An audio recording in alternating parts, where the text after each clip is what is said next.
So we got this big piece that we cut down. I'm gonna use this as the 4 legs for the bench and start measuring stuff out to figure out about 3 seatings worth to figure out how wide we're gonna make it. So I got 3 chairs lined up to try to figure out about how wide I want the bench. I was originally gonna go with 2 supports in the front, 2 supports in the back. But with looking about how wide this is going to be, I'm going to end up doing 3 supports in the front and then 3 supports in the back. I got these about 14 inches high. That way, even when I do put wood over it, it won't be too high in the front. So I've gone ahead and cut the ugly end of this big old log off. Now I'm going to measure this out and divide it by 3, so I got the 3 back supports for the structure. So I got everything mocked up about where I want it to be.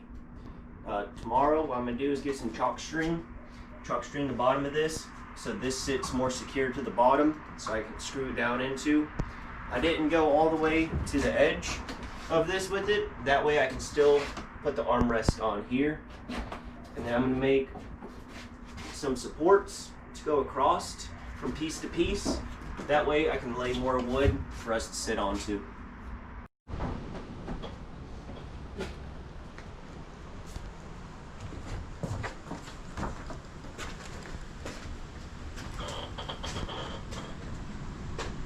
So what we got done today is we got one of the 2 front pieces cut in half so it's sitting nice and flush and secure. I'm going to do the other side later. What I ended up doing is finding the angle I wanted for the seating to give a nice little lean back, and then we started adding some back pieces to it.